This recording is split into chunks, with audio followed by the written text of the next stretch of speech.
All right, cool. We're up and running.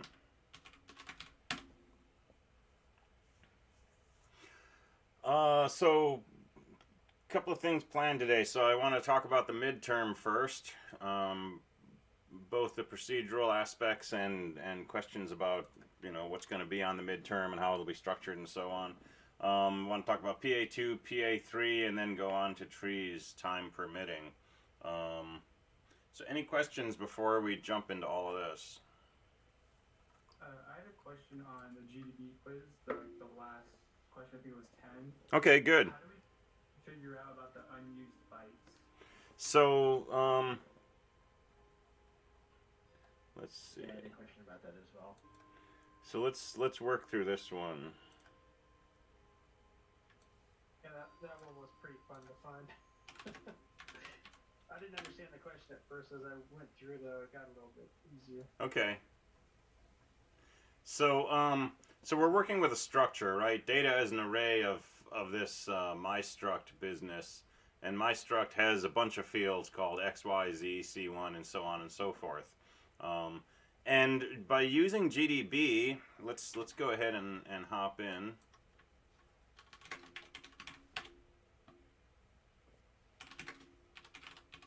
I think it's called G1.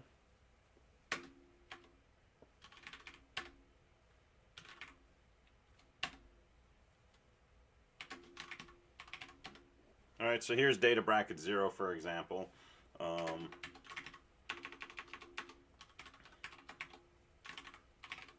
I can say, print size of data bracket 0.x, and it tells me that field takes 4 bytes. I can print size of data bracket 0.c1, and it tells me that takes 1 byte. Right? Now 4 bytes, that could be an integer, it could be a single precision float, it could be a pointer if I was on a 32-bit machine. I don't know what type of thing that is, but I know it takes 4 bytes. And I know C1 takes 1 byte.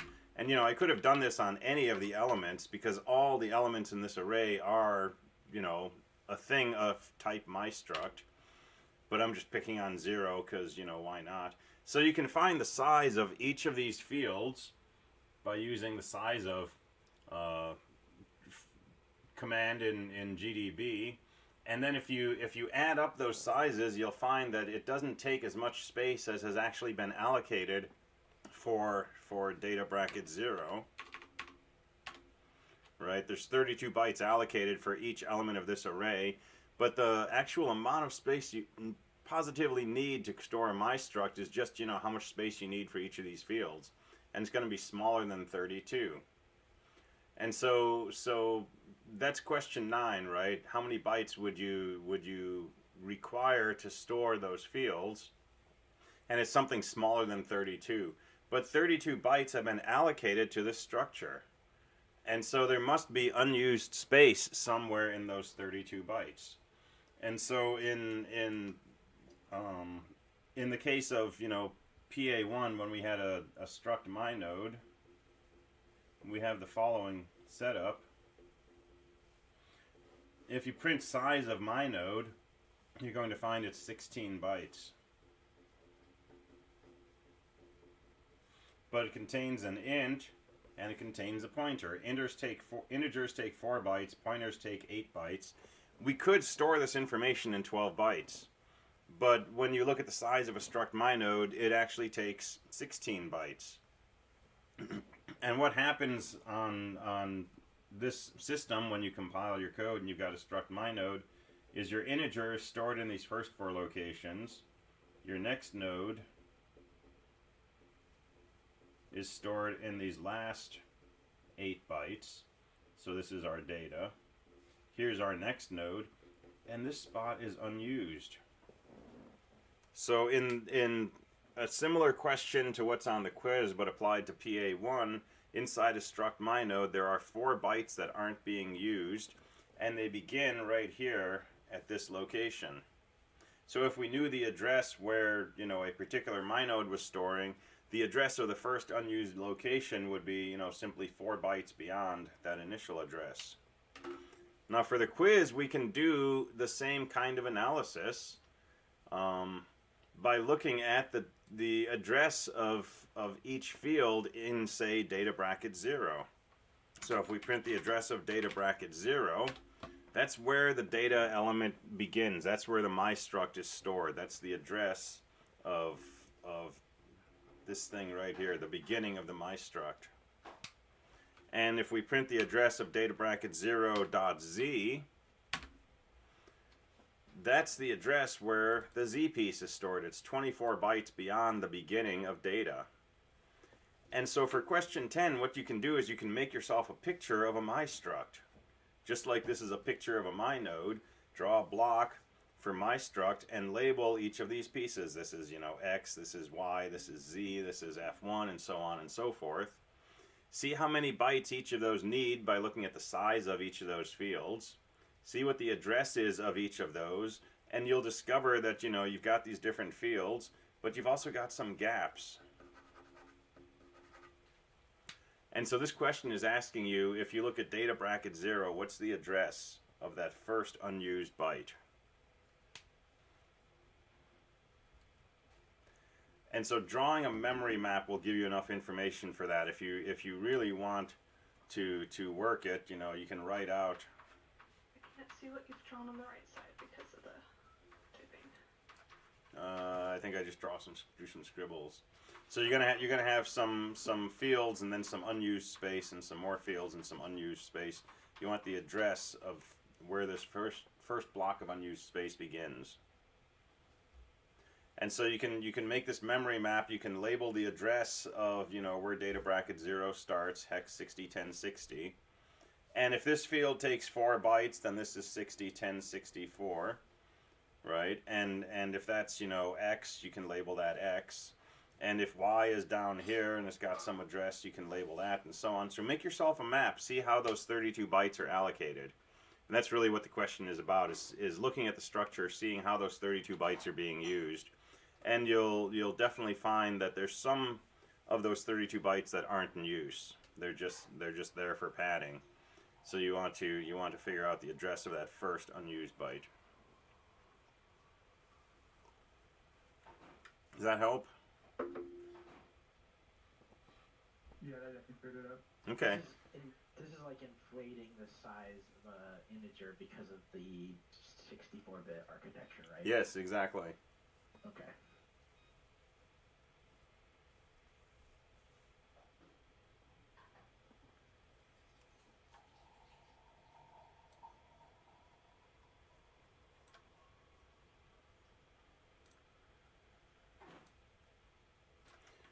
All right. Let's talk about the midterm. I'll close my curtains if the sun gets too bright back there.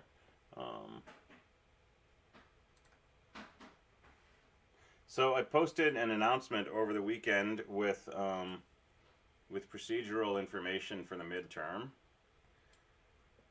And this is super important. This is stuff you hopefully already read and addressed and dealt with, but you don't want to read this for the first time tomorrow or Thursday during the exam, right?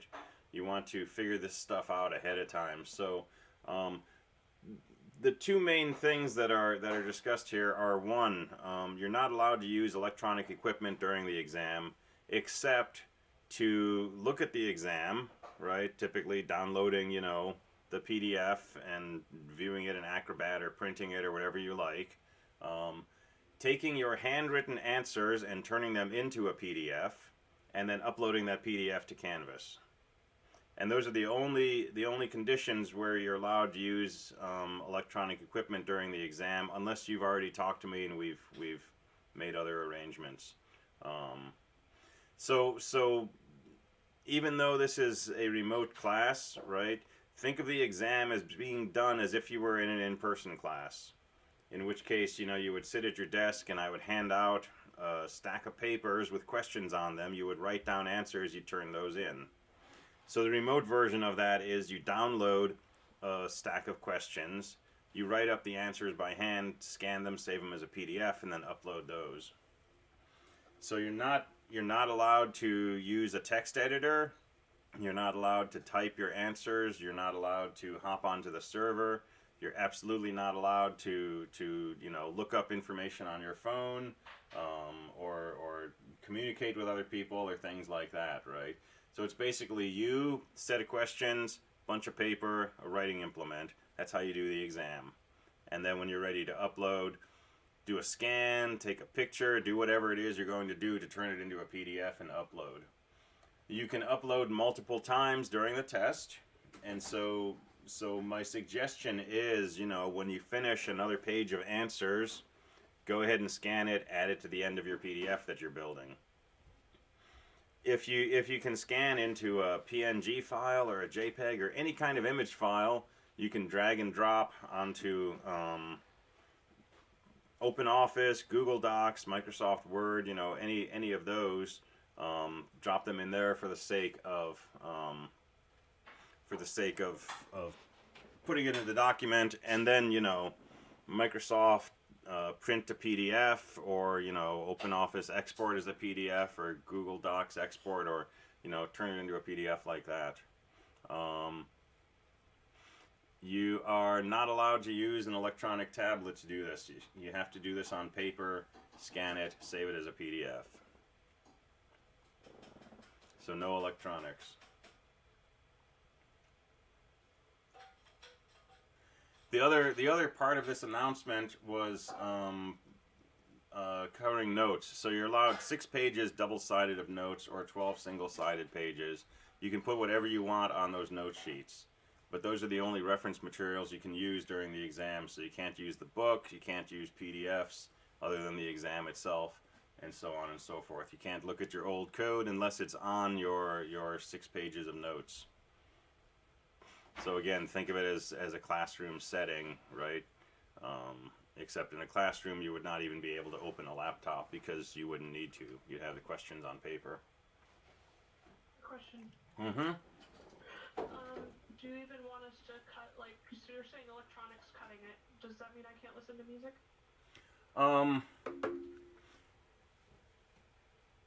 I was waiting for that question. You're the first one to ask it. Let me do this. If you're doing music on a computer and you start it before and you don't mess with it during, that's okay. But I really don't want any interaction with electronic equipment during the exam. Okay, thank you. I Yeah. know YouTube likes to pause it occasionally. Okay. You can hit the space bar to resume it if you want. Yep. Okay. So, my question to you is, we have an actual coding question. I don't know if there will be. We're just gonna write it out on paper. Oh, so you can use Zoom to talk to me. Sorry. Yeah, so you're not required to be on Zoom, but I recommend people be on Zoom so that if there's clarifications or corrections I need to make, I can do those by announcing them. If you have a question during the exam, you can send me a chat message in Zoom. I'll set up Zoom so you can only chat with me. And yeah, that's also allowed.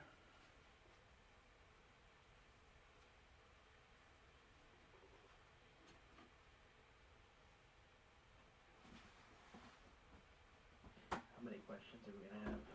I haven't counted. So any other questions on the procedure aspects before we move to content?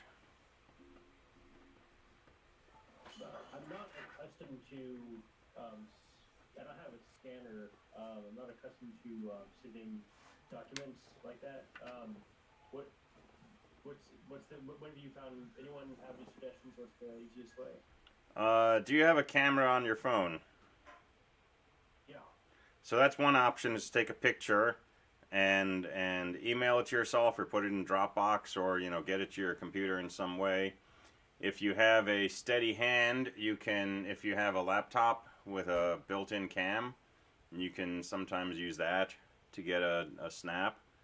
But experiment with it, try things out, figure it out ahead of time.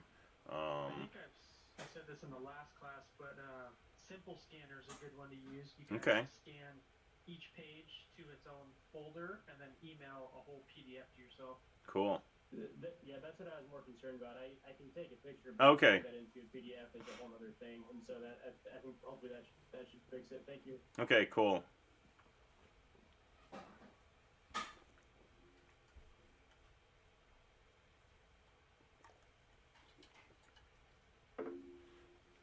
All right, and this is all honor system, right? So there'll be an honor statement that basically reiterates these at the top of the exam, and at the beginning of your answer sheet, you need to write down that you agree to abide by the honor statement, and then sign that sentence next to it. So that's all spelled out on the exam. And Sign or print. Sorry? Sign or print. Sign. Okay. And I'm not requiring webcams to be used. We're not doing, you know, lockdown browser type things. We're just sticking with the honor system. And so you are on your honor to abide by this.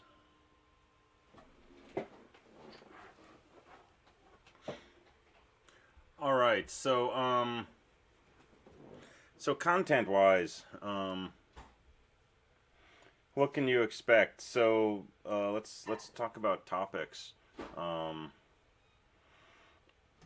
Definitely, you know, understand how to do structures in C, right? And you couldn't have done any of the programming assignments without that. So, you know, the notion of a structure statement, the idea that you can declare this new type of variable, a struct something, and it has fields. So the different pieces of the field are different pieces of the structure are called fields, and there's ways to access those. If you have a variable of type, you know, some structure, you can say variable dot field, and it accesses that piece of the structure. If you have a pointer to a structure and you want to access a field, you use variable arrow field. And that's a shortcut, a simplification, a convenience for saying dereference the variable, so that instead of being a pointer to a structure, it's actually a structure, and then grab a field. And so this is how we access fields in a pointer to a structure. This is how we access fields in an actual structure. So, you know, all of the stuff that you've been doing, make sure you're okay with those concepts. Obviously, you know, all of C syntax, everything from 224, being able to write C programs, that kind of stuff, you don't get to forget that just because we're talking about data structures. So, what else? Let's see. So data structures, right? We started with linked lists. I'm gonna close this shade behind me. There we go. We started with linked lists, and the whole idea of, you know, trying to do what we do with an array, but breaking the dependence that nodes be next to each other in memory. So how do we do that? We add a pointer to each node that points to the next node. And then everything we've been doing with linked lists since PA1, including the idea of a sentinel node, right? So having a special node that's always present that points to the first node. And understand why we have sentinels. Also understand that we don't need sentinels. We can live without them. But having a sentinel node eliminates some special cases. And then, you know, all the code that you've been doing to print the contents of a linked list, to search for a linked list, those kinds of things, having something that points to a node and moving it down and knowing when to stop. Should I stop when it's null? Should I stop when the next node is null? All of those nuances can trip you up, especially in sort of the time pressure of an exam. So go back and look at your code. Write some test code if you want. Go back and look at your notes and try to be as clear as possible in your mind about the fundamental things you do with a linked list, right? How do I start? If I wanted to move down a list looking for something, do I start with a sentinel? Do I start with sentinel next? Do I need 2 pointers or only one? Things like that. So be prepared to answer questions about linked lists, to write some code to manipulate linked lists or analyze linked lists, and nothing harder than what you've already been doing, really. But it will not look the same, right? But it should be the same concepts. What else? Dynamic memory issues. So the whole idea of using malloc to allocate memory, and why we allocate memory, and the fact that when I try to add a new node, I can't just, have a variable of type struct my node and use that. Because every time I added a new node, I'd be using the same node. I need to actually draw a new rectangle somewhere. And, link that up to my list. And then if I want to add something else, I have to draw a different rectangle somewhere. If I reuse this one, I'm not actually creating a new node. So this is where malloc comes in. And malloc, you tell it how many bytes you want. It gives you back the address where those bytes are available. And the argument to malloc, if you happen to know you want 17 bytes, you can just say malloc 17. But usually we want enough bytes to store a variable or to store a structure. And so we use size of and give it the type of a variable, and it'll tell us how many bytes that type of variable needs. And then the flip side of malloc is free. And you've used this a few times now, at least, in PA1 and PA2.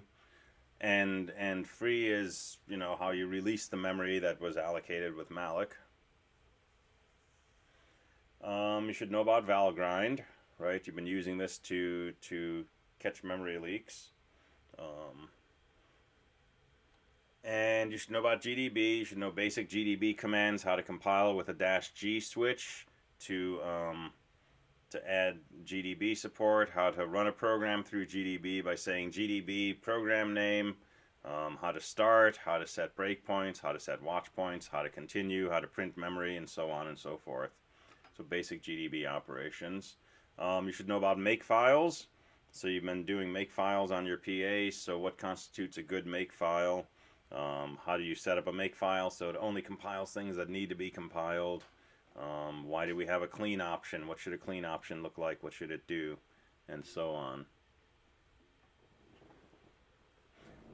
We've done stacks and queues, so you should understand the basic setup of those, as well as, the concept of a last in, first out, and a first in, first out. So that's a stack, that's a queue.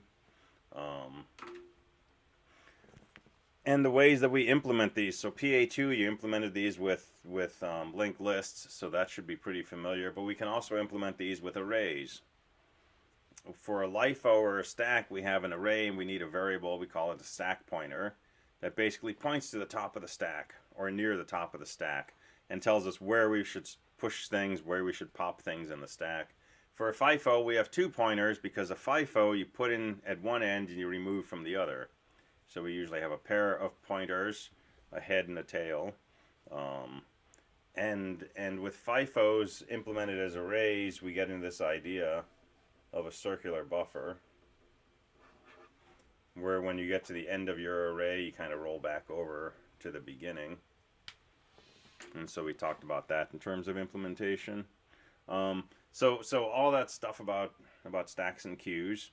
And then hashes, we spent a few days on, so you should understand hash tables, the basic goal of a hash table, to implement an associative array.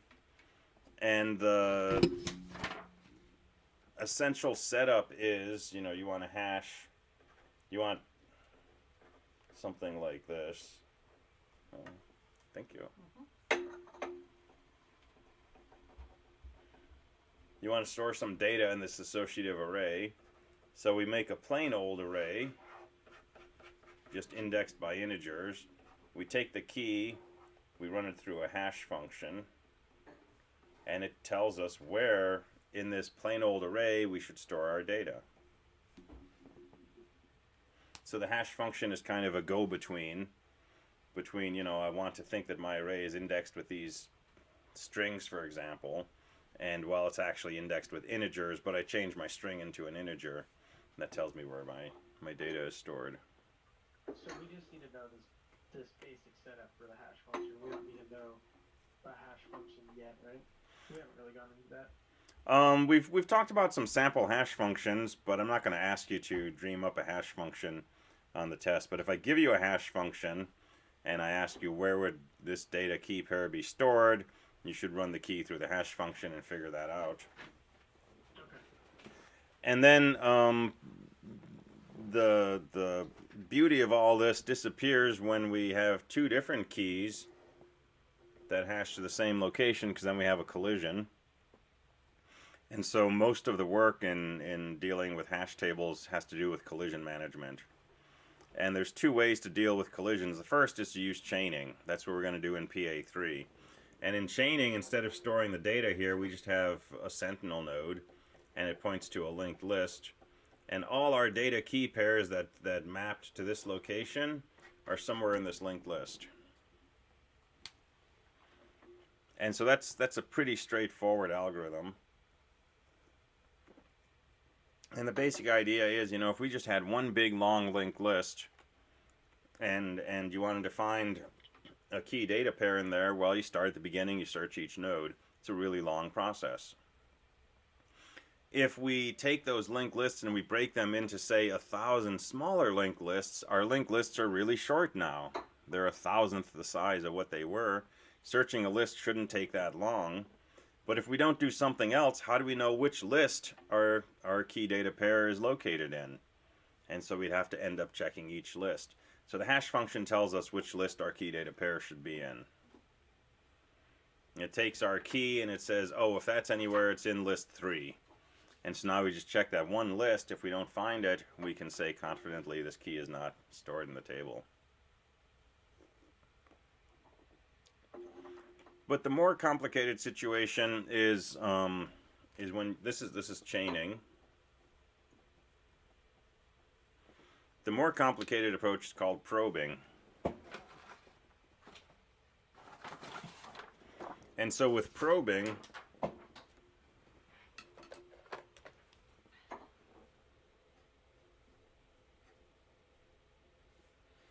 we have the same setup. We have our hash table. It's got, you know, locations indexed by consecutive integers starting from 0. We have our key data pair that we want to store. We run the key through the hash function. We get an index. But we have something that lets us keep track of whether or not we've already stored something in here. And if we have, then what we do is we try to store the key somewhere else in the hash table. So we use a different hash function. And how do we get, you know, a bunch of different hash functions? Well, we pass a second argument to the hash function. So if our hash function is called h, we modify h so it takes a key and also a probe number. So this is an integer, starts from 0. And when you want to store a key in your table, first you hash it with a probe of 0.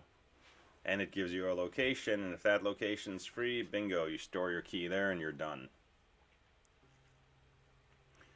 A little while later, you come along with another key, let's call it key 2, and you hash that with a probe of 0, and let's suppose that that gives you the same location. That's a collision. So you rehash with a probe of 1. And that gives you presumably a different number, a different index. And let's say that gives you a location right here. If this location is free, that's where you store your key and your data. And this gets into all kinds of technical complications because, you know, we need to store both the key and the data. Because if I hash my key and I find there's something in here, how do I know that that's the data associated with this key as opposed to some other key? So I've got to store the key and the data in each location. And then I need to know that this block is actually in use, because I can't just look at it and see if it's empty, because there's, you know, no such thing as an empty memory location. And so you've got an extra flag for when it's in use. And then we saw that when you delete, we also have additional complications, because when you delete, that might hide the fact that there had been a collision. So we have extra flags and so on and so forth. So that's the probing approach. And I'm not going to ask you to code this on an exam, but you should understand the concept and be able to answer questions about it. Or if I gave you a key, that's our bag, you can open it. Or if I gave you a key and asked you, you know, for this hash function with this probe value, where would it store it in the table? That kind of thing.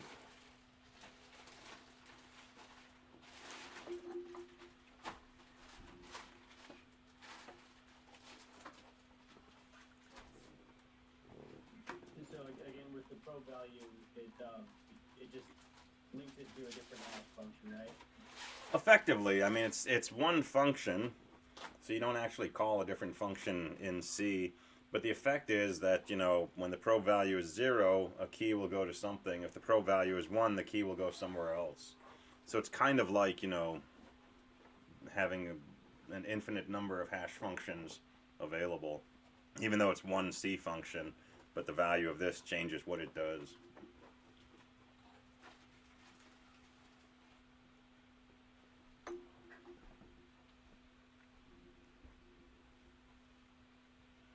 Let's see, have we done anything else this quarter so far?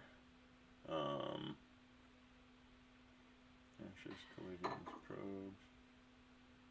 We mentioned doubly linked lists and things like that. You may see some lists you haven't seen before, but you should not see any concepts you haven't seen before. I will not ask you any questions about trees.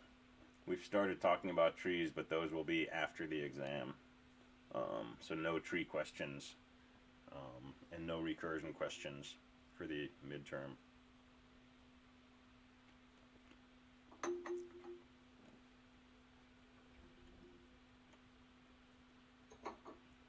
All right, other questions about the exam?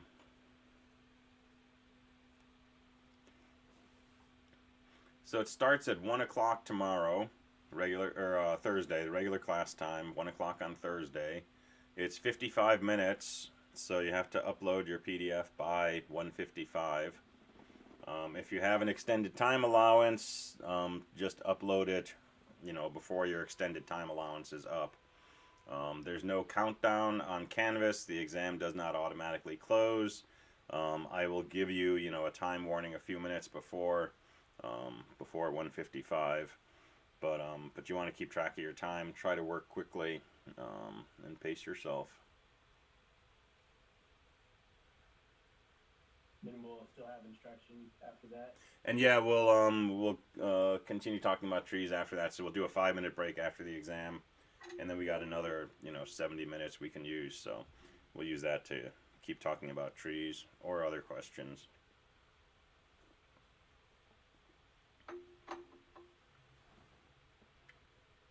But I'm going to ask that we don't talk about the exam afterwards, because some people may have extended time and may still be working on it. If you're working on it with extended time, you probably want to tune out of Zoom after the regular deadline, unless you want to be distracted by, you know, discussions of trees and stuff. But if there's any questions, hopefully they've come up before then.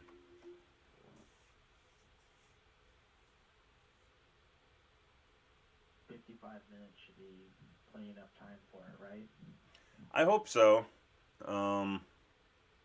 So yeah, you can expect some short answer, multiple choice, fill in the blank, conceptual kinds of questions. You know, maybe on par with some of the quizzes and such. There'll definitely be some programming questions, and you want to make absolutely sure that you do what's asked, but you don't do too much more. So if I say, you know, write a few lines of C to do such and such, you definitely don't want to write, you know, a 50-line main program with argc, argv, and parse arguments and scanf and all that kind of stuff. If all I want is 2 lines of C code to set the value of a field equal to something. On the other hand, if I ask for an entire program, you need to write, a main program starting with main and so on and so forth. And obviously I'm going to try to be, considerate of the fact that I'm having you write things by hand. So don't expect, a lot of very long programs that you have to write.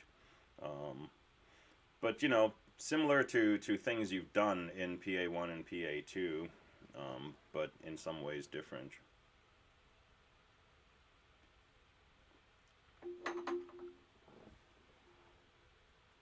The exam will be different from the Wednesday sections exam, but I've added a section to the Wednesday section's honor statement saying they will not discuss the exam with anybody until after 3 p.m. Thursday. So I suggest not asking people from Wednesday, how was the exam, that kind of thing. Just to avoid the temptation of somebody saying, oh, the question on such and such was really brutal.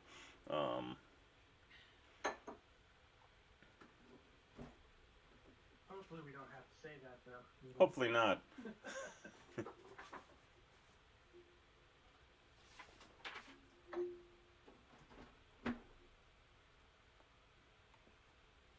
All right, anything else?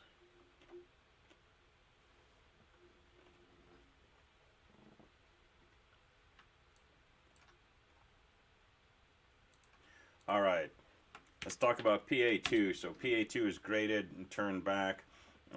If you turned it in recently, and I don't know if anybody did because most people didn't have enough slip days to turn it in after Sunday. But if you turned it in very recently, I may not have graded it yet. So I'll get to that soon. But most people turn it in, you've got feedback back, you've got grades. So overall impressions, PA2, really good job. A lot of people nailed it perfectly, got 100%, which is fantastic. A lot of people got really close and might have gotten tripped up on some procedural detail. Like the fact that when you switch modes, you're supposed to print the contents of the stack or the queue. And some people didn't do that. If you were in queue mode and you said stack, they switched mode, but they didn't print the contents of the stack. So procedural things like that. But as far as the data structure pieces, the linked list, adding things to the right spot in the list based on the data structure, mostly people nailed that, and that's great. And the big thing about this assignment was it was starting to move us further down this path of hierarchies, of having, in this case, a linked list package that knows about sentinel nodes and next node fields and null and things like that, and then using that to implement a stack package and a queue package. And the stack and queue know about, push and pop and add and remove, and may not care too much about sentinel nodes or about null. And those were being used by a main program, which really knows nothing about, current equals sentinel arrow next, while current is not equal to null, ... right? You don't have that kind of thing in your main program. Because your main program, that's the user code. That's somebody who wants to write a program that, does some function, and you probably don't care how the stack is implemented, or how the queue is implemented, or how a linked list is implemented. You're trying to use these structures, but you don't really want to monkey with them, right? I don't care how my internal combustion engine works in my car, I just want to use it. So I know how to give it more fuel. I know how to stop it. But I don't understand, what exactly happens in there, and I don't have to understand that, right? Because there's this firewall, literally, between me and all of that stuff. So that's part of what PA2 was trying to develop, was this idea of different levels of working with code. So main program interfaces with the stack queue system, which interfaces with the linked list system, which interfaces with the operating system, calling things like malloc and free and so on and so forth. And it looked like in almost all cases people were separating things out in a way that served that hierarchy. And that's super valuable because that's the key, one of the keys to being able to do larger programming assignments.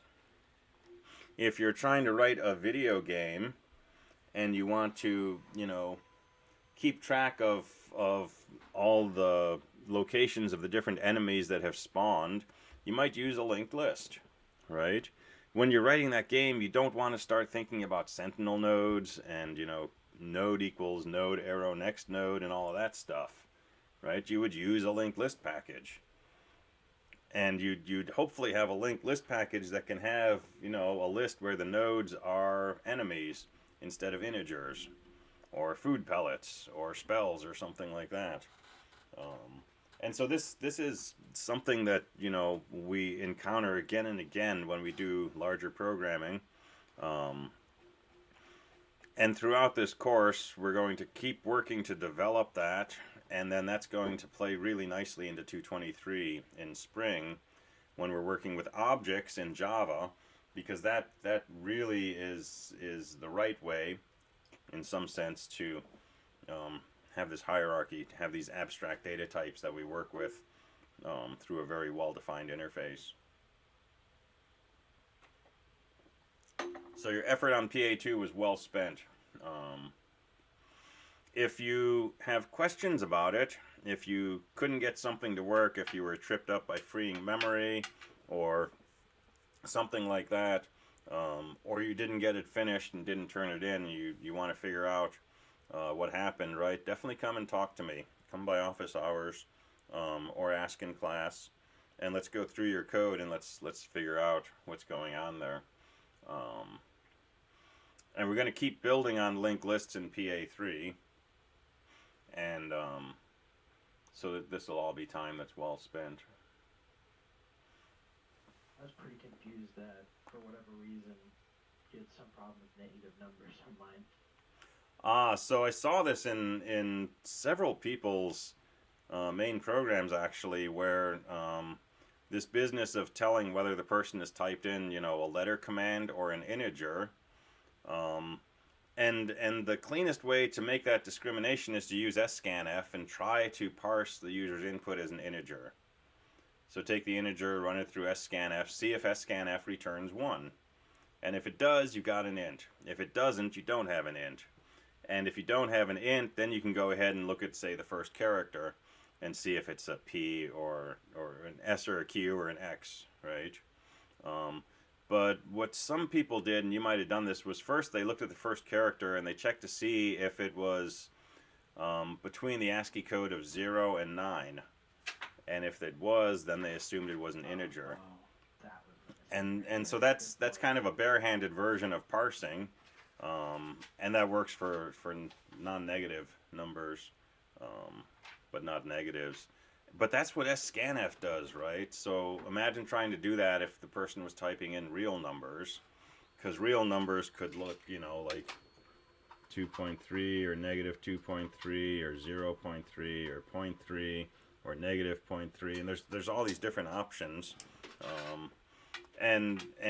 But scanf, it's this big long program. It's really complex. It's very powerful, and it does all of that parsing for you, and it understands the different things that could constitute a legal integer, and it also understands the things that might look like a legal integer but actually aren't.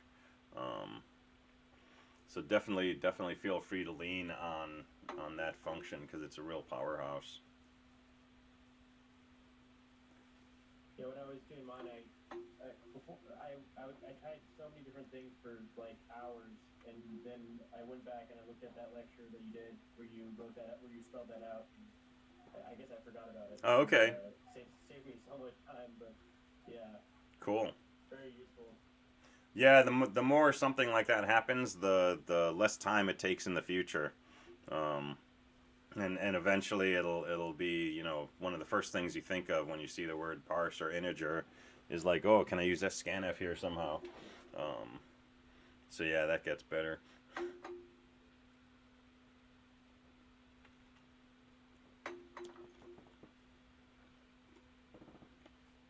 All right, other questions or comments on PA2?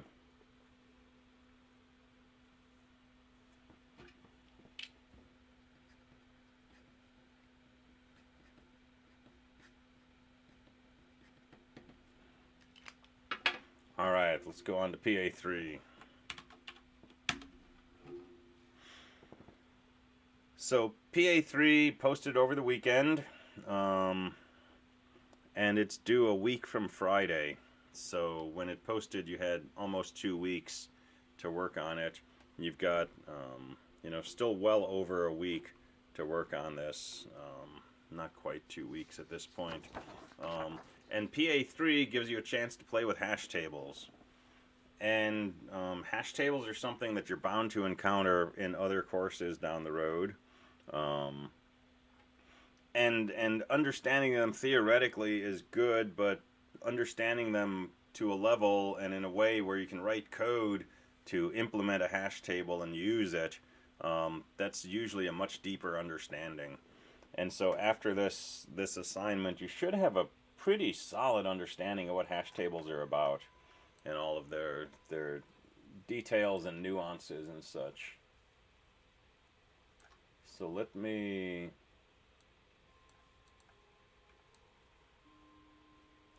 bring this over here.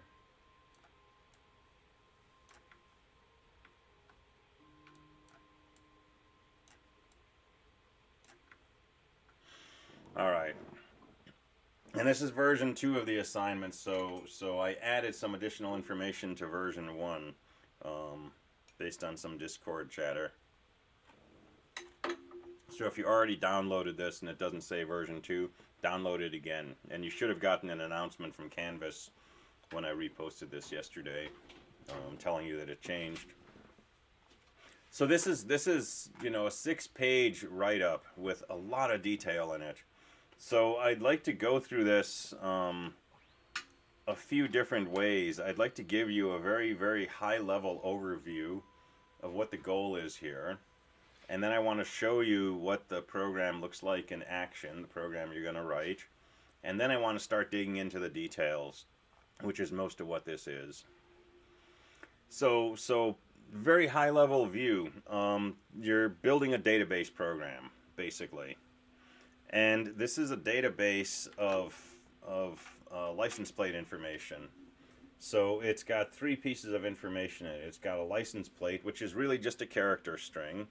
It's got a first name, which is another character string, and it's got a last name, which is another character string. And you should really not make any assumptions about what constitutes a license plate, or a first name or a last name. If something in the database says, this is the plate, ha ha ha, and it belongs to someone whose first name is 1 and whose last name is 3.1415, that's okay, right? Don't make any assumptions. Don't, make sure that there's no digits in here or punctuation or something, right? These are just strings. Okay, so there's a few assumptions you can make, but we'll spell those out. So this is a string, this is a string, this is a string. And you're building a database that stores a whole bunch of these triplets of plate, first name, last name. And it's going to read a set of this information from a flat file when the program starts to run.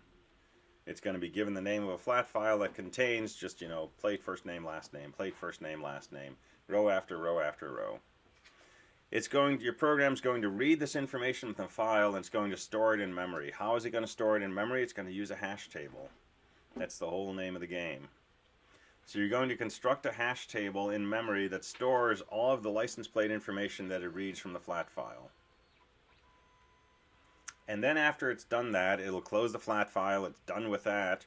And now it just responds to user queries. And basically the user can type in a license plate. Your program will search for that plate in the database in the hash, and if it finds it, it'll print out the first name and last name. And if it doesn't, it'll say plate not found.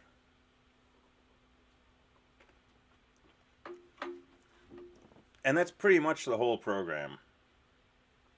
So it ingests a flat file in the beginning and builds a hash table from it. and then it accepts input from a user in the form of, a license plate, and it looks for information on that plate, and if it finds it, it prints it. And so let's run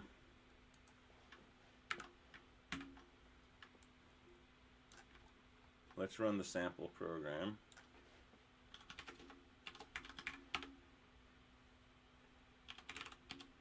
So there's a sample program called plate. Your executable is called main, but /temp/plate is the sample. And if I just try to run this, it'll tell me, hey, you need to specify the name of a database file. And you can also specify, optionally, how big you want the hash table to be. Alright, so there's a database file called database.txt. And that's under /temp. And it's just license plate space, first name space, last name. And the only real assumption here is that there's no spaces in the middle of the first name. If there's a space here, the stuff after that would become the last name. So license plate space, first name space, last name.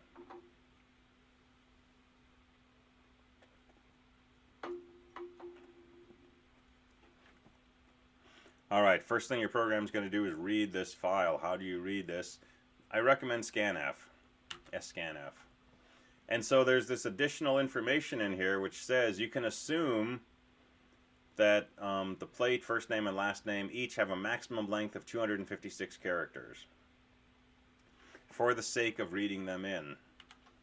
So how could you write some code to ingest this file? Well, you have to open the file with fopen, right? And you get that file pointer, and then you do your fgets with that file pointer, and you read this into a string. Now your string has to be, bigger than 768 or so bytes, because each of these could be 256. So make yourself some big old arrays.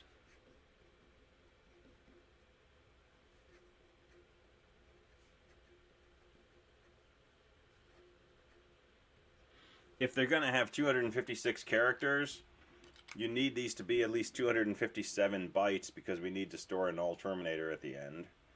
But, I'm just writing them 260 because I like round numbers. But, make them big. Memory is cheap. And then if you, fgets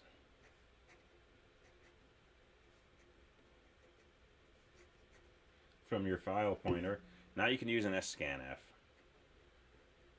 So scanf,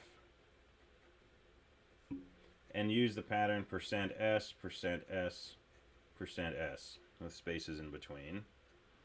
And the variables we want to save, what matches these, are just plate, first name,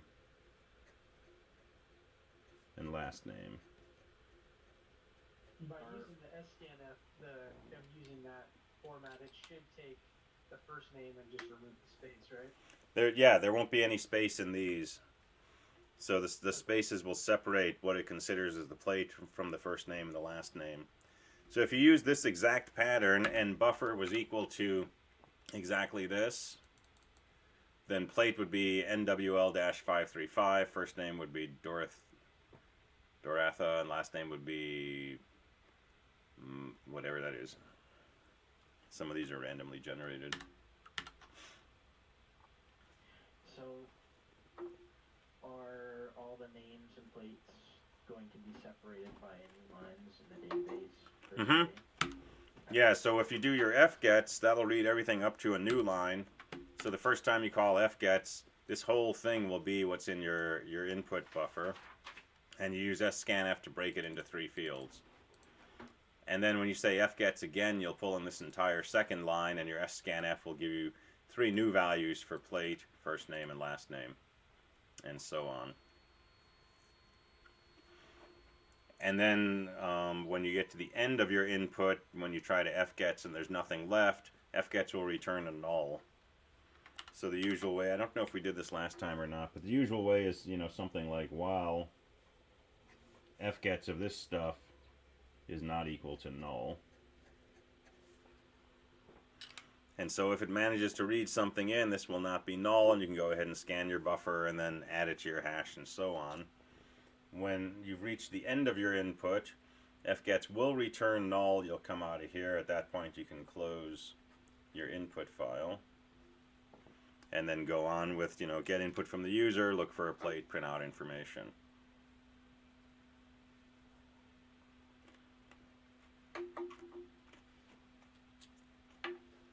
And go back and review your notes on fopen.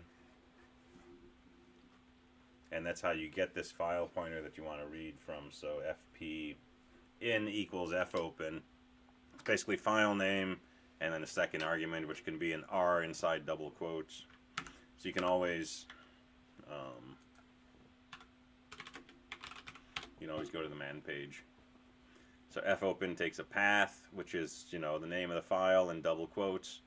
And then the mode in which you want to open it inside double quotes because it's a car star. And the mode is going to be an R to just open a file for reading.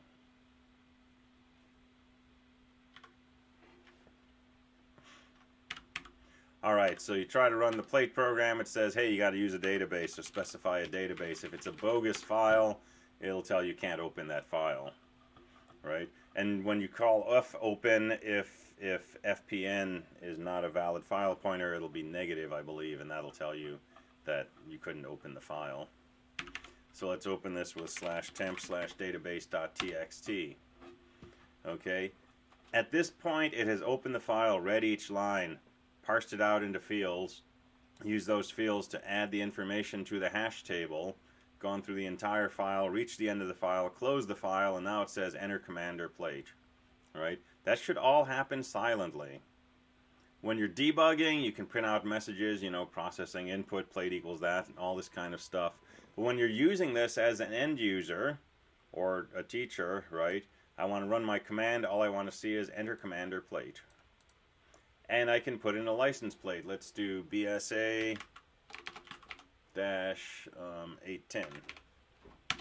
And it says, oh yeah, that's this person, first name, last name, right? That came from right here. If I see a CAC476, that belongs to this person. If I say CAC477, it says plate not found. And pretty much anything you type in, it's going to take as a license plate lookup request. If I put in an X, plate not found. If I say question mark, plate not found. If I say enter, plate not found. If I go blah, blah, blah, blah, blah, blah, plate not found. Alright? So there's really no commands here. Pretty much everything you type in is a license plate that you're asking it to look up. But there are 2 or 3 exceptions to that. And these are the fun parts. So you have 2 possible commands you can type in. If I type *load uppercase, it does not take that as a license plate it's looking for. That's a special command. And that command says, hey, show me what the hash table looks like. In particular, show me how many things are stored in each linked list. So this is a hash table with chaining, so each entry in the hash table is a linked list. *load says, show me how big each of those linked lists is. So here if I say *load, it shows me for my 100 entries in my hash table, how many nodes are stored in each linked list.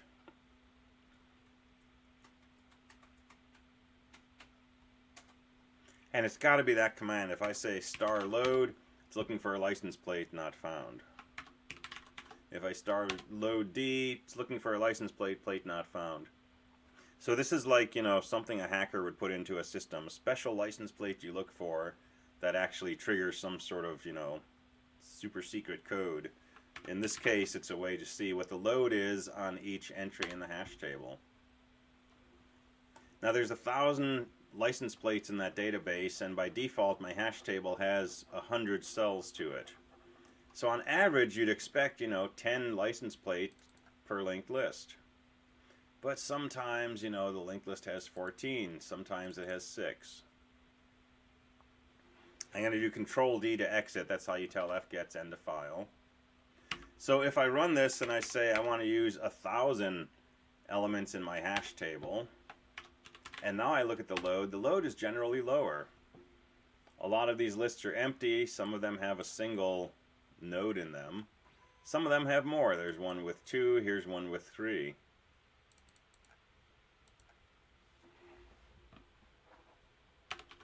If I do this and I specify, you know, a hash table that has only 5 entries in it, well, my linked lists are pretty long. They're all about 200 nodes long.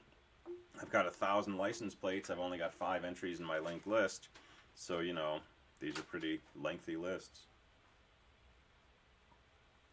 So as... Yeah, go ahead. So the size of the hash table has to be an optional parameter, like what you're doing there? Correct. Okay. Yeah, so startup, you either type, oh, this says it must be named plate, and then later I said it must be named main. All right, I'll clean that up. I'll make a version 3.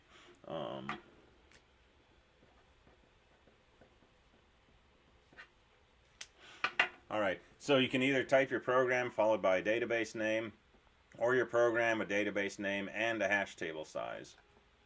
And those are the only 2 ways you can start. Your hash table size has to be an integer bigger than or equal to 1. And so if I try to start, you know, with a length of -1, that's bogus. If I try to do a length of 0, that's bogus. If I try to do a length of haha, that's bogus. If I don't specify a length, then it defaults to 100. And you can see that by checking your load. So the load command is a useful debugging tool as you're developing the different parts of your system. It can, you know, help give you some information.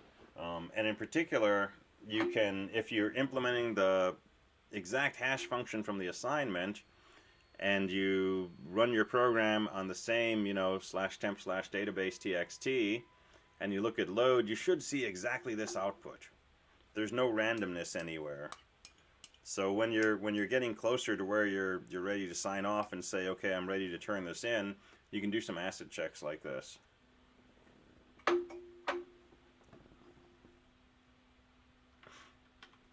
this is a function that's kind of built in, or this is something we're going to implement? You're going to write the hash function, yeah. Okay. All right, so 2 other special commands, actually, one other special command with 2 versions. You can say *dump and see the contents of the hash table, or you can say *dump followed by an integer and see the contents of that particular linked list. So for example, if I say *dump, I see the contents of all 100 of my linked lists. So my last linked list, which is, you know, element 99 in the hash table, has these nodes in this order. If I wanted to look at just a particular linked list, like my first linked list would be the one at index 0, I can say *dump space 0, and I can see what that list looks like. And if I say *load, right, I can see that entry 0 had a length of 15. Well, there should be 15 names here. Actually, hey, it works. Cool.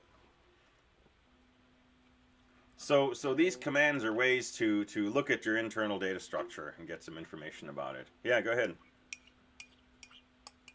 So I have to wonder about the hash function. How exactly are you able to balance that load a little bit? Maybe this is like a question for a little bit further down the lecture or Thursday, but like in terms of how you like shorten the hash table to like 5 entries, and there was almost 200 items per each of those indices, but there's Yeah. dozens of different license plates names. How exactly did you go about that? I didn't. I was surprised when I saw that, actually. I didn't do that in yesterday's class, but today I just tried 5 with you, and they were all close to 200, which was kind of delightfully startling. That's just sheer luck. But I generated this license plate database randomly. The plates are, you know, just pure random number from 0 to 25 3 times to get this, a dash, and then I think I did, you know, 3 random digits. and then I had a database of names, and I just randomly generated pairs of random numbers to pick out 2 names from there, put them together as a first name, last name. So it's all kind of randomly generated, and kind of an arbitrary hash function might generally do well on random data.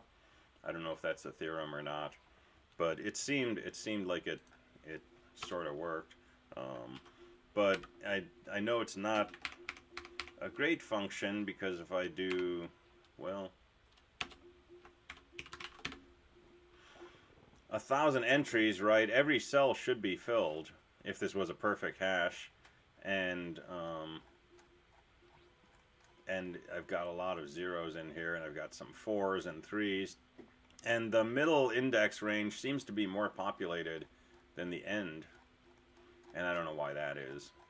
So, but regardless, you're given a hash function for the assignment, and we'll talk about that in details after the break. And you don't have to come up with your own hash function or try to improve it or anything like that. You're going to use the one that's actually spec'd out in the problem write-up. Okay. All right, so that's pretty much it for the behavior of the program, right? You start it up, it pulls in the database, builds a hash table, and then you put in license plates, and it looks them up for you, or you type in one of these particular commands, and it does its thing. And then when you hit Control D for end of file, it cleans up memory and exits. And so there's some wordage in here that goes through, you know, what we just kind of did. And so the next thing to talk about is implementation. How do we actually build this hash table, and what are the required functions, and so on and so forth. So let's take a break for 5 minutes, and then let's come back and talk about the implementation details. So let's come back at just over 5 minutes, and we'll keep going through this.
signal Okay. or just tell me. Has a fire bag. That's really cool.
All right.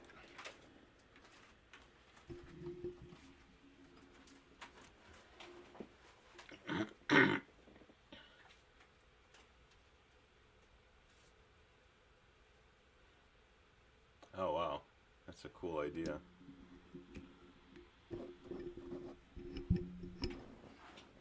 So I guess in some classes, sometimes you have to write your own hash function, and that could be difficult. Will the hash function we use, will we be able to read it, or is it just like the object file we need to statically? Nope, you got the whole definition for it. Awesome. All right, so yeah, let's get into the goods here. So implementation. Well, let's do the hash function first. Here's your hash function. So basically, add up the ASCII codes of each character in your license plate, multiplied by the position in the plate plus 1 squared. It's easier to code than it is to say. This is a for loop for I equals 0, I less than string length of plate, I plus plus, and initialize a sum to 0, and inside your loop, sum equals sum plus I plus 1 times I plus 1 times plate bracket I. And then at the end, sum equals sum percent hash table size, and return that sum. So without this business, it's just adding up the characters in the plate. But we're weighting each character by the position plus 1 squared. And so ABC123 will be a different hash from, CBA321. Because those characters get multiplied by different things based on where they are. And then whatever the hash table size is, go ahead and reduce that sum modulo that. And you can use the percent operator. Worth noting in general, right? We're not going to. This sum is not going to get very big because our license plates are 256 characters at most. But if you were concerned about this thing getting too big and overflowing the size of an integer, you can actually take this thing that you're adding and reduce that modulo hash table size, and you can take your running sum and reduce that modulo hash table size as you're adding. So one of the things about modulo systems is you can reduce at the end of a calculation, or you can reduce during the calculation, and it shouldn't change the answer. So your hash function should take in 2 parameters then, the plate number and the hash table size? Correct, yeah. Okay. And I'm going to suggest, and this is in this additional details up in the top, I'm going to suggest that when you initialize your hash table, just save the hash table size in like a local global variable, and just use that in your hash function, and use that in your cleanup routines to free the hash table. but we'll get to that detail in a bit. Alright, so what do the data structures look like? First, you're going to implement a linked list, and it's going to be very, very similar to the linked list you've done, except there's going to be 3 data fields: a plate, a first name, and a last name. And then next is the pointer to the next node as usual. And I'm just calling this a struct node. So struct node has 3 data fields and then a pointer to the next. But plate is kind of the thing that we're keying the information on, and the first name and last name just kind of go along with that. In your node, you have to declare these as char stars. I don't want you to say character plate bracket 256, right? That's going to waste a huge amount of memory. And 256 is the maximum length of a plate, but most of our plates are probably like 7 characters, 8 bytes with a null terminator. So the space for these fields is going to be allocated dynamically while you're making a node. We'll talk about that more later.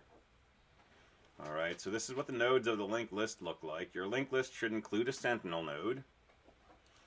And so that's your first data structure you want to develop. And it's going to be, you know, very similar to what you did in PA1 and PA2.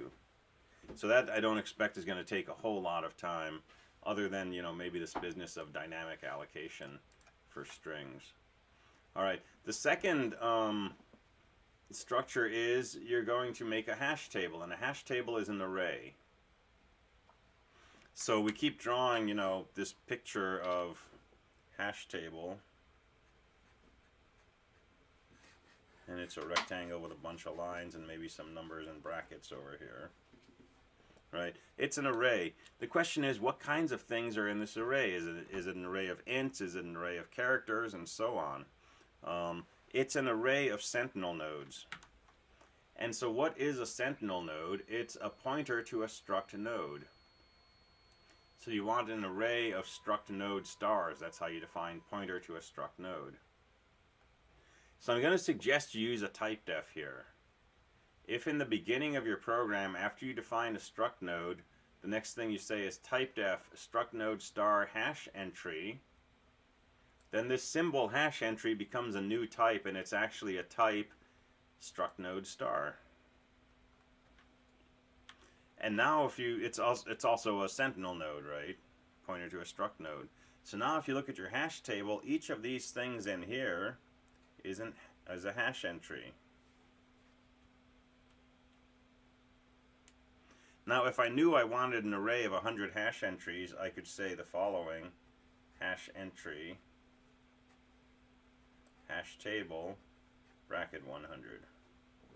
If I wanted an array of 1,000 hash entries, I could say hash entry, hash table, bracket 1,000. But I don't know how many hash entries I want until my program is running and it looks at the command line argument. So don't do this. Declare your hash table as hash entry star hash table.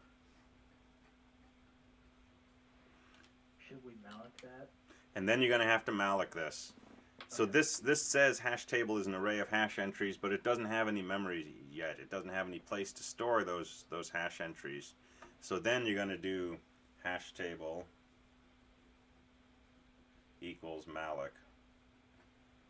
And it's going to be the size of hash entry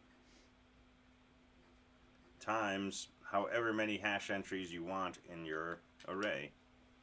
This is going to be the number that comes from your command line parsing. So if there's a second command line argument, you'll parse that as an integer. That'll be n. If there's only one command line argument, the name of the database, then n is going to be 100. That's the default value. So once you've figured out how big your hash table is, then you call malloc that many things times the size of a hash entry. Set your hash table equal to that. So those are your two main data structures, right? You have a linked list and you have an array of pointers to struct nodes, which is the same thing as you know, sentinel nodes. Alright, so you declare your hash table as a star hash entry. You don't have a predefined size, so you want to use malloc.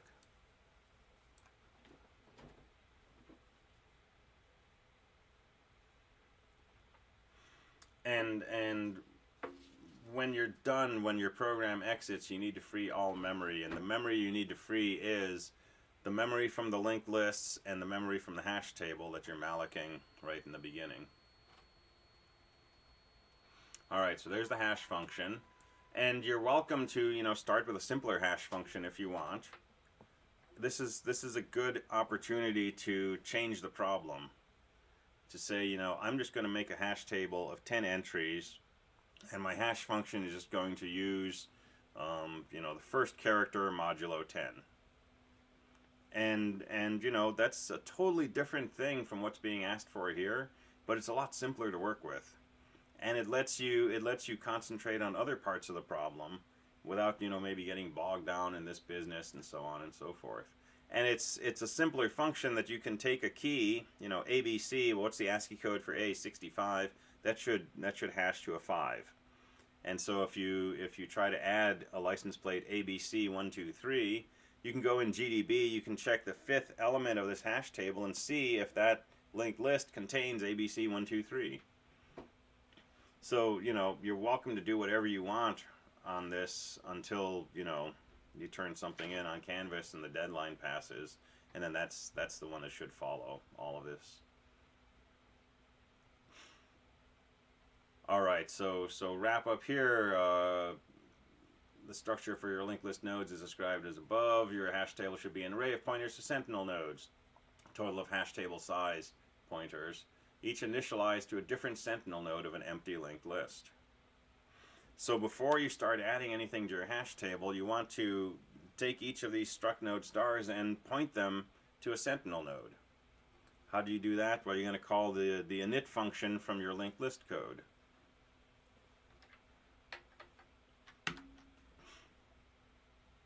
So let's look at required functions. Let's look at the linked list functions first.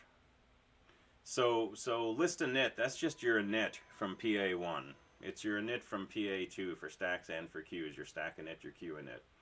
So this creates a sentinel node, points it to null, maybe puts a value in the data field, and returns the address of that sentinel node. So that's called list init.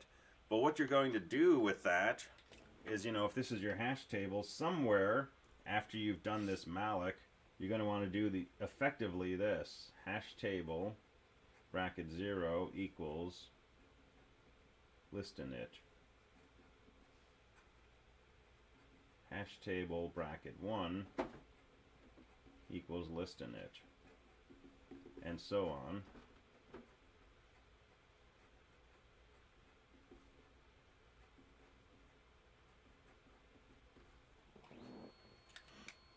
Right, now clearly you don't write 100 statements like this. You do this in a loop, and we don't know if it's 99 or 999 or 5. So you do this in a loop, right? But each time you call list init returns a different value. Why? Because list init calls malloc, and malloc always gives you a different value. So each time you call this, a new sentinel node is created, and those sentinel nodes are saved in the elements of this array. So basically our hash init is going to just used to be a simplified loop that calls list init however many times. Exactly. So that's what hash init is, right? It constructs the initial empty hash table by calling hash init this many times, hash size, and saving those return values into the hash table.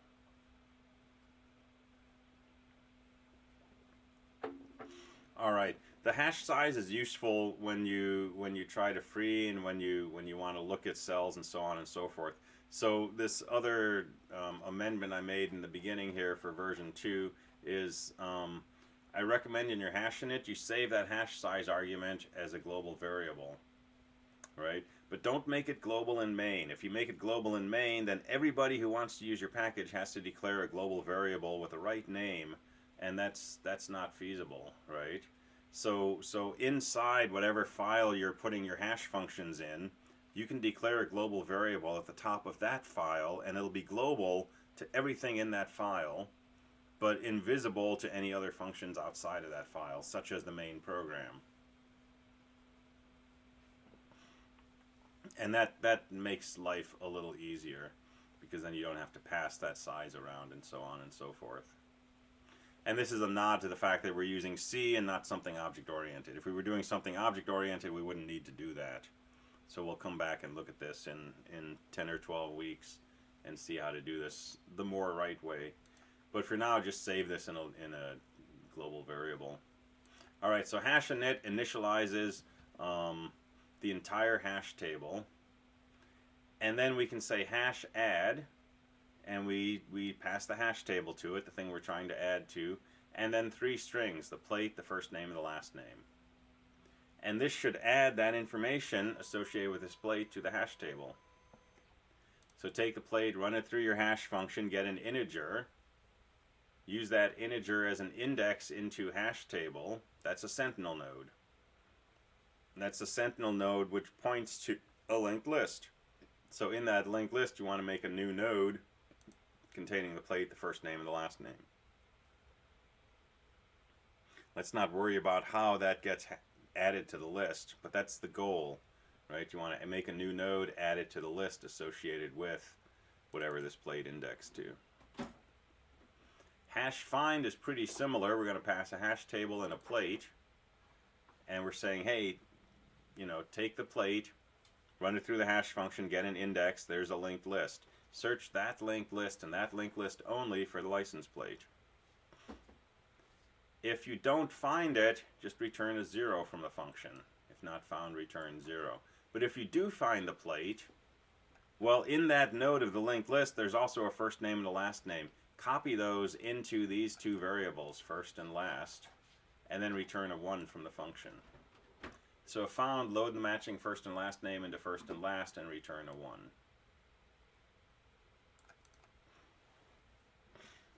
So this not only searches for a plate, but it also gives you the name associated with that plate. So when you're reading in the database file in the very beginning, you pull in a line with fgets, you parse it with scanf, you've got a plate first name, last name, call hash add. It's 1 extra line inside that loop that we wrote a little while ago. That's it. That's all you got to do inside main. When you read the plate, call hash add. All the details we've been talking about, those are handled inside this function or things that this function calls. To the main program, it's just 1 extra call, just hash add. After you've read the input file and you've closed it and now you're doing queries for the user types something in, hits enter, you want to know if that plate's found, call hash find. Give it the hash table, the plate, 2 pointers to character arrays that can hold, 256 characters. And if hash find returns 0, say plate's not found. If it returns 1, print out the first name and the last name. So your main program, right, other than parsing and stuff, the things it does with the hash table are pretty trivial. It's really just, call this when you're ingesting the flat file, call this when the user asks for a license plate. If the user types the magic command *load, just call hash load. And hash load is a function that prints the load in each cell. So it produces that output saying, how long each linked list is. If the user says *dump n, then just call hash dump hash table comma n. And this function will print out the contents of that cell. If the person just says hash dump, or *dump, call hash dump inside a for loop, where cell num goes from 0 to the table size -1.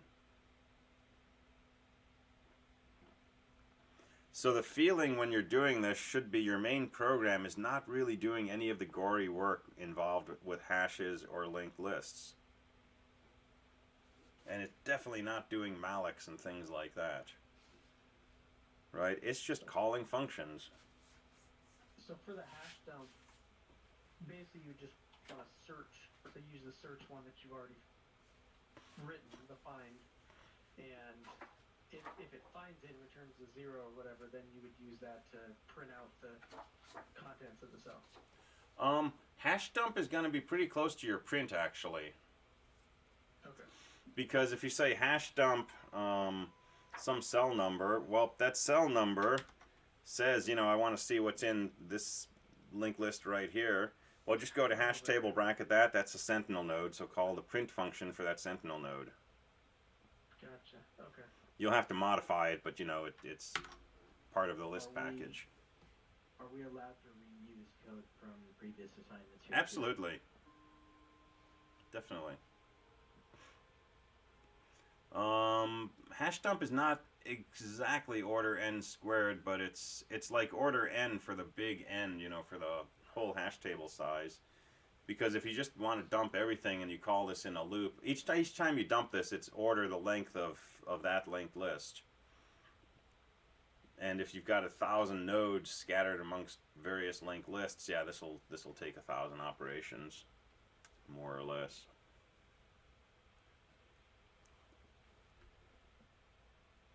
All right, hash free. When you exit the program, you need to free this memory that you mallocked, right? That's just one call to free. But before you do that, remember you've got, you know, maybe 1,000 linked lists here. You need to free the memory from each of those lists.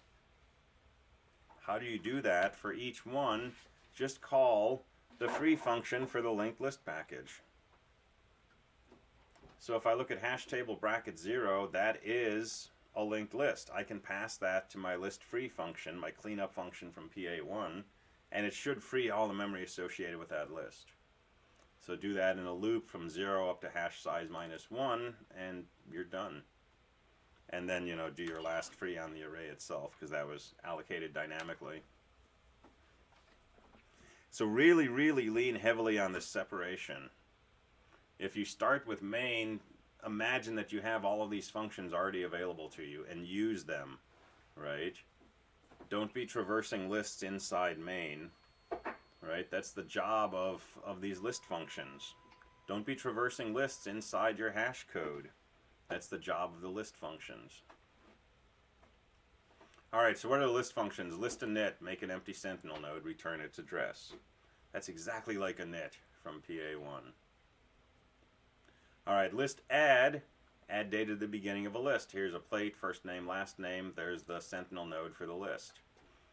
And since we don't care about the order of these, you have to add at the beginning. If you add at the end or you try to alphabetize or something, you'll get the wrong answers compared to the sample code. So add at the beginning of the list. And we know how to do that. That's the push function from PA2. The only complication here is that the node structure for these lists is different. The node structure looks like this. There's a character pointer, there's a character pointer, there's a character pointer, there's our next pointer that goes off to another node. Well, these are probably all equal to null, because when you allocate stuff, a lot of times the fields are 0. So if I want to store, you know, a license plate in here, first I have to make sure that this points to somewhere in memory where I can store a license plate. So if this is my current node, I'm going to do something like current arrow plate equals malloc. And I need to store enough space somewhere I need to allocate enough space somewhere to store whatever license plate I want to save. Which license plate? Well, the one that was passed to this function. And so how much space should I malloc? Well, probably string length of plate. And add 1, because if my plate has 7 characters in it, I need 8 bytes to store that as a string, because I need an null terminator at the end.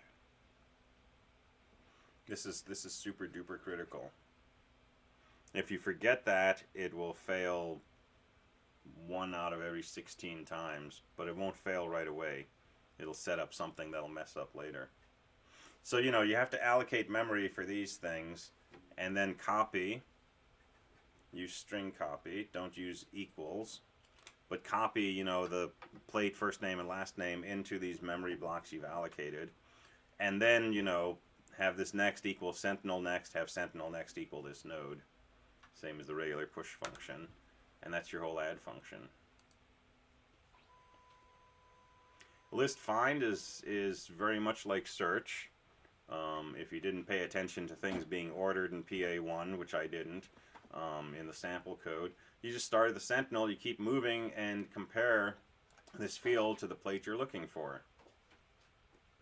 So each node has a plate field, see if it's equal to this. How do you compare strings? Use string compare, don't use double equal signs. So all of this 224 stuff we did with strings, this is going to come back up again. So be aware of those. If we get to the end of the list and, you know, our current node is null and we haven't returned, well, the plate's not in our list, just return a 0.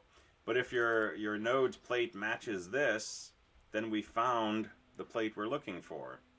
So now you copy from the first name in the node to this argument and copy from the last name in the node to this argument and then return a 1. None of this that I'm describing is a lot of code. Some of this is, you know, 2 lines of extra C code. Some of it might be as many as 4 or 5 lines. But that doesn't mean it's easy. It means once you figure it out, it will look pretty clear to you. But figuring it out and getting things set up just right is going to be one of the big challenges in this. It's one of the reasons it's close to a 2-week assignment. But the actual amount of code you're going to have to write above and beyond what you've already done is pretty small in a lot of this. Okay, what is list_len? List_len takes a sentinel node, tells you how many data nodes there are. If the list is empty, it returns 0. If there's 1 license plate, it returns 1. Can you envision how to write this function?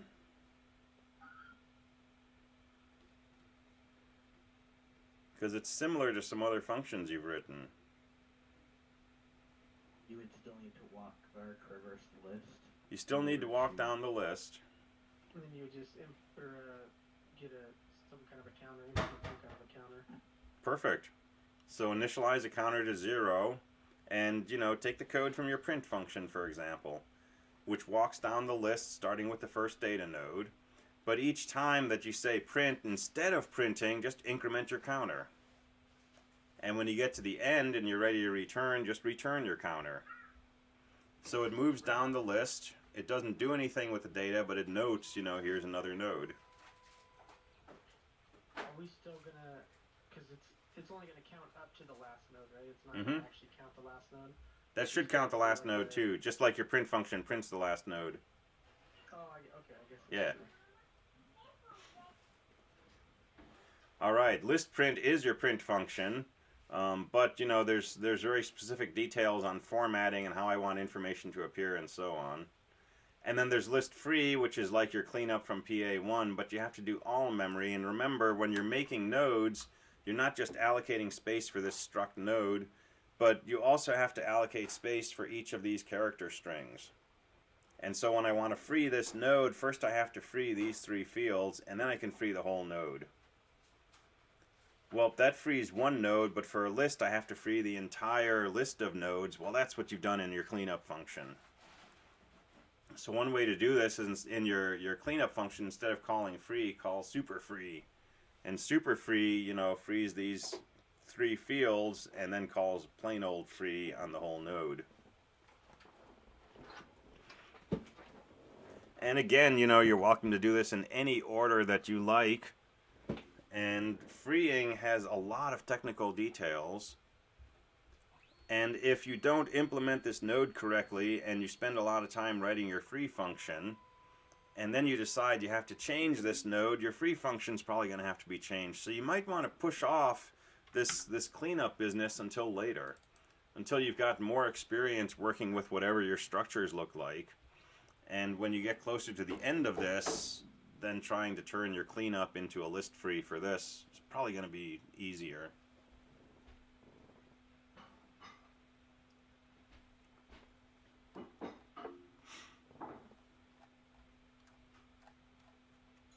Alright, I want you to pay attention to output details.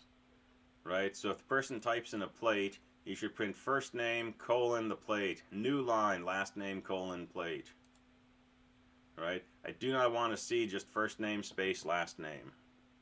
Because I really, really want to be sure that you're storing 2 different data fields in addition to the plate. And this is a really easy way for me to look at the output of your program and sort of check that box on the grade sheet, right?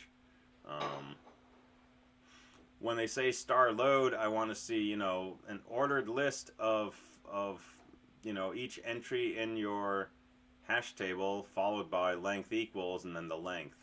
And I want one line per entry. The reason being that one of the tests I'll do is I'll run your program with different size hash tables, different databases, and use the load command and compare it to what I think the load command should output. If you decide for some reason to print, you know, entry 54321 and then 0 at the bottom, right? Well, now I got to turn your page upside down and all this kind of stuff. And anything that avoids getting too much of my attention on your assignment is probably in your favor. And then the star dump command, this one I want you to do last name, comma, first name. And again, this is, you know, helping me know that you're actually storing first and last name separately. So if you dump a cell, contents of cell 3, print out the plate, delimit it, because, you know, plates could contain other characters, and then name colon, last name, comma, first. And I mentioned up here that, you know, very minor variations from this, like if your plate not found is uppercase instead of lowercase, right? That's okay. I'm not going to, you know, totally freak out on you. But try to stick as close to the specification here as possible. And if you really feel like you need to do something very different from this, ask me if it's okay. And I'll let you know.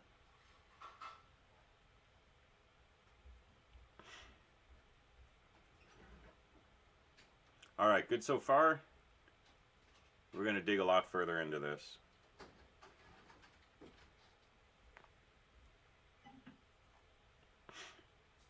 Yep, I think it's a little overwhelming right now just seeing it, but I think it'll get better as we work through it.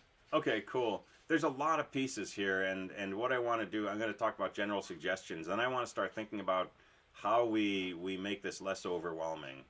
And I want to look at, you know, some of these functions in detail and see how mostly they're just wrappers around other function calls. And if you implement each of these pieces, right? And these are only slightly more involved than what you've done, you know, 2 or 3 times already. If you implement these pieces, then these pieces are really just, you know, wrappers around calls to those list functions. And then your main program is really just, you know, calls to these functions.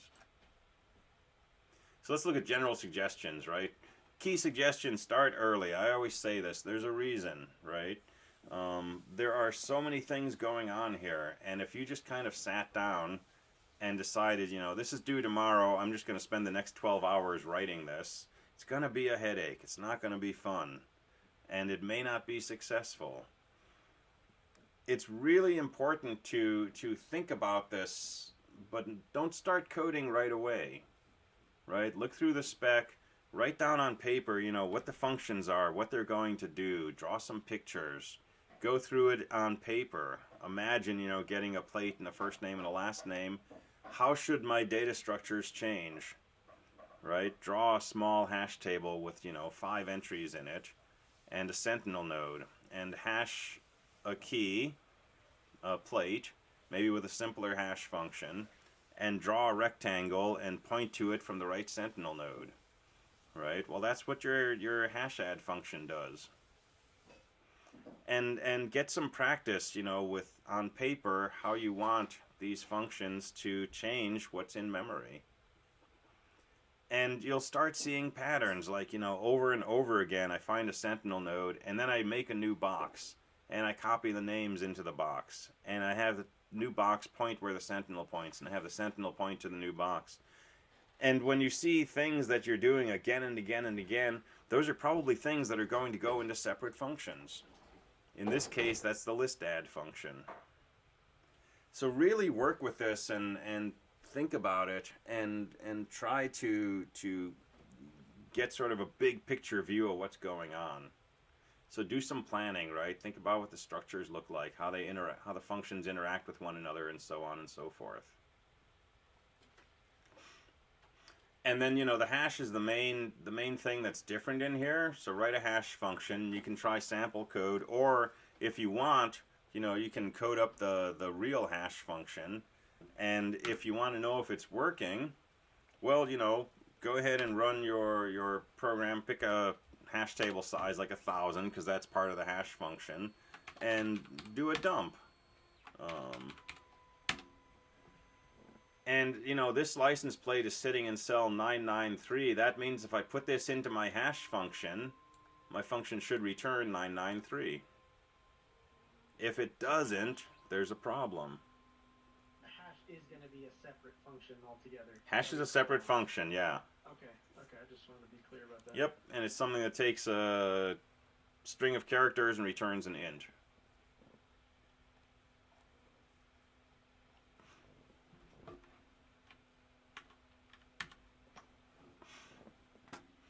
Alright, so write a hash function, test it with the sample code if you want, or, you know, start with a simpler hash function. Just use the first character of the plate or something like that. And then here's the thing, right? Adding to the hash is really just calling the add function for the list. You have to do very little work to add an entry to the hash table. You have to figure out what list to add it to, and then call the list add function with that list's sentinel node. So if you believe that your list add function works, writing the hash add is a few lines of code. But you may want to write that list add function first and test that by itself, right? Call list init, call list add a bunch of times, call list print, see that it's doing the right thing. And then once you've got that, now you can just call that from your hash add and your hash search and so on and so forth. Well, there's no hash search, hash dump. Alright, same for printing the contents of a cell. That's just printing the list. We talked about hash load and hash dump, which are just different versions of list printing. Freeing the memory, like I say, you can sort of leave that for later. Once you feel like you have a pretty good handle on these structures and, you know, what's being allocated and so on and so forth, then this is less daunting. And then the main program, right? So the main program is a bunch of calls to the hash function, but you got to do some parsing. The parsing is pretty straightforward, though, because when you read a line from the user, so you're going to do, you know, fgets input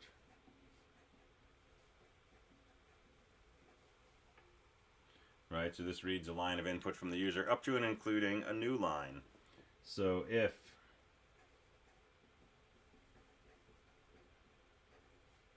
string compare input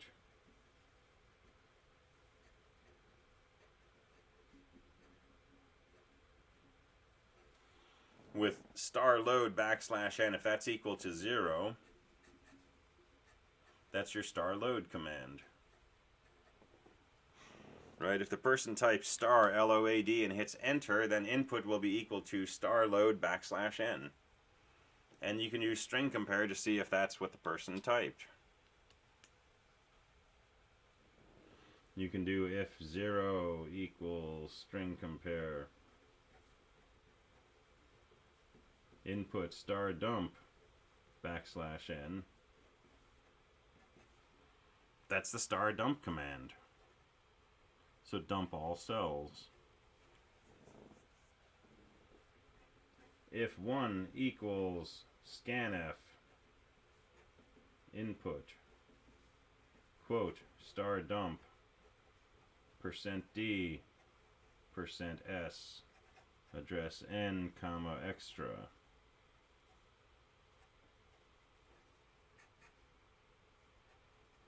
that says dump one cell. So, you know, if you're looking for an exact string, string compare is really good. If you're looking for a string followed by an integer, try scanf. That's the input buffer. Look for a star dump space an integer and anything extra. If it matches an integer, store that in n. If there's anything extra, store it in extra. See if this returns 1. If it returns 1, it found a %d, it did not find anything else. The person typed star dump followed by a number. So here you put your code that says, hey, let's dump cell n. Well, how do you do that? Well, you've got a hash routine for that.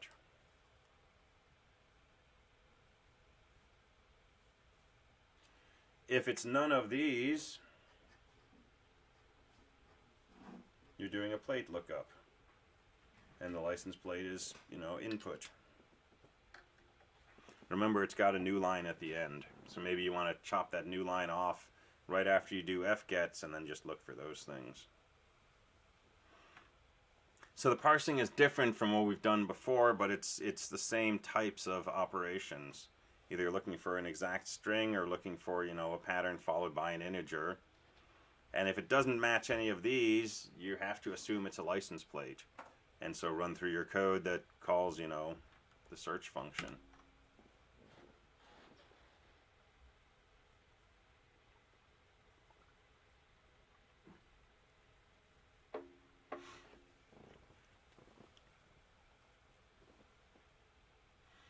All right.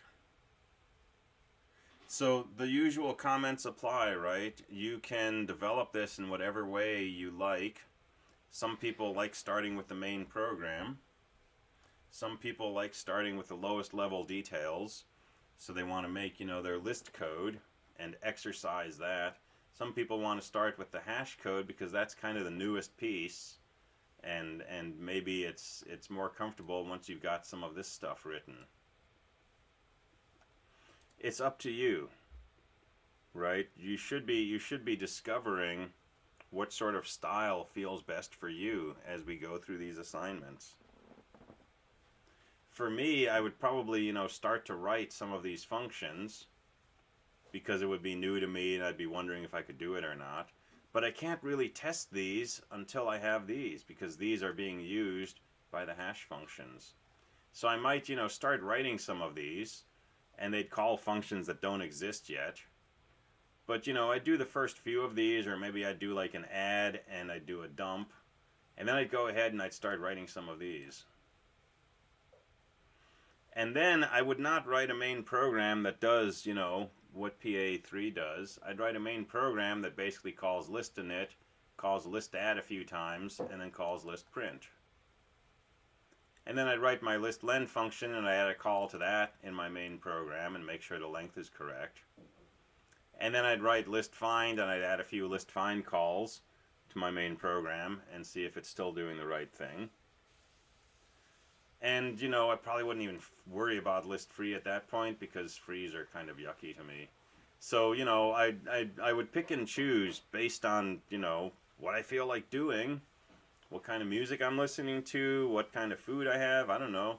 But, I would be trying to make progress, but not necessarily feeling like first I have to write main, and then I have to write these hash functions, and then I have to write these, right? Pick and choose. You could develop all of these and never even think about your main program. Well, you have to think about it, but, never think about writing your main program. Because you can just write a main program that calls hash init, and calls hash add a few times, and then calls hash dump. And shows you, where things got stored.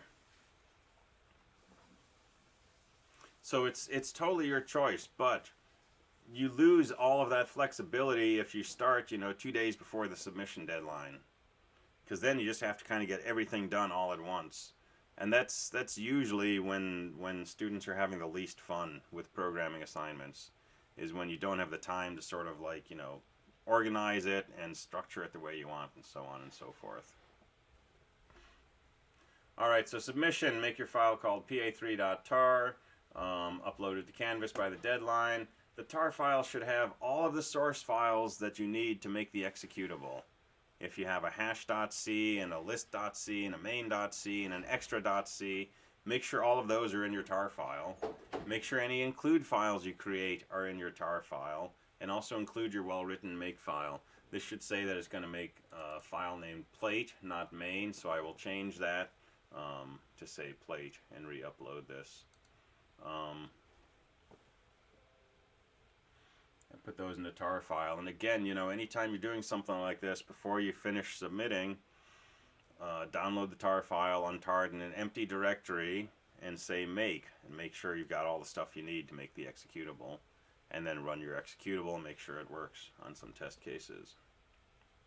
Alright, this can be a really fun assignment, because, you know, it's not just like, you know, well, I can push things onto my stack. Is that exciting? Well, maybe, you know.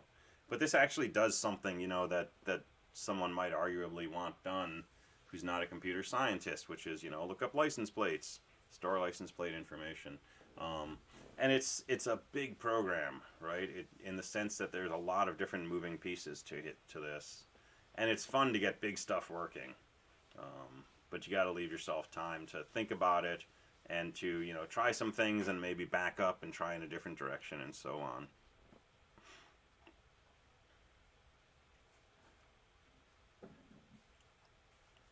What's the best way to detect if someone's hitting Control D? So when you're in an input loop, if you're saying fgets,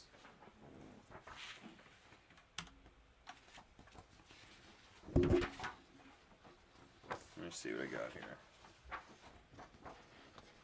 So when you call fgets, you know, we're reading from a file, so we'll have a file pointer instead of standard in. But even with standard in, when you call fgets, it always returns a character pointer. And that character pointer will point to this buffer unless it's detected end of file. And in that case, fgets will return null. So in a while loop, you can see if fgets is different from null, and if it is, this is a new line of input that you should process. But if the person hits Control D, then fgets will return null, and if you're looping on this, that'll take you out of your loop, and at that point you can free your memory, say goodbye, and exit. Okay, so it will return null. Yeah. Okay. And if you run your program, if you do something like, you know, plate less than some file, so you redirect standard in to come from this file, every time that you do fgets on standard in, it reads another line of this file. After you get to the end of this file, if you call fgets again, fgets will return null. That's why it's called end of file. And if you did a command and you piped it into plate, when this command exits and is no longer generating output, the next time this does fgets, it'll get a null as a return value. So it's really end of input, but historically input always came from file, so it's still called end of file.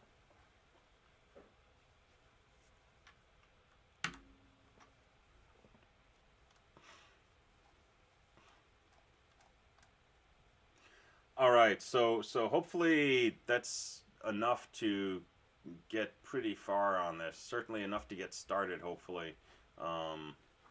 If not, let me know, and we can talk one-on-one with more specifics, or you can ask in class, of course. But I guess the main thing I'm going to say, other than, you know, start early, is really try to keep in mind this idea that, you know, your hash functions call your list functions, and lean on these functions when you're trying to do this stuff. And your main program should lean on these functions when it's trying to do the things that your main program does.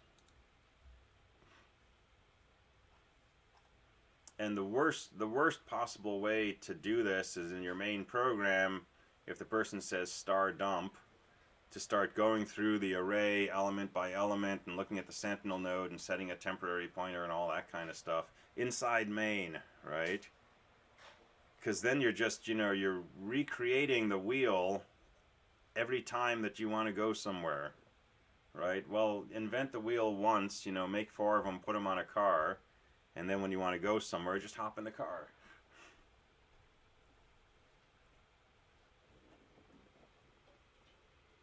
Let's see.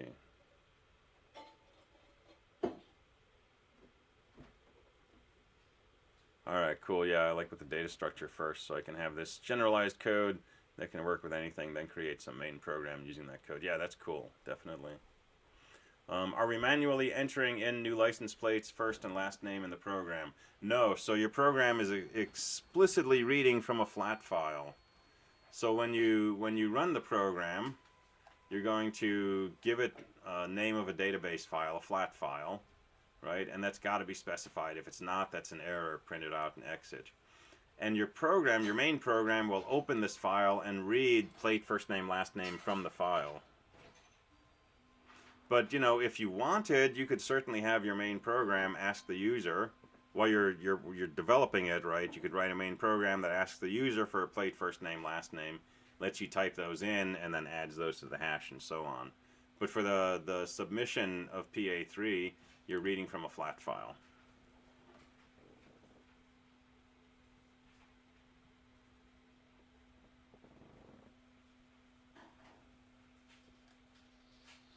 All right, other questions?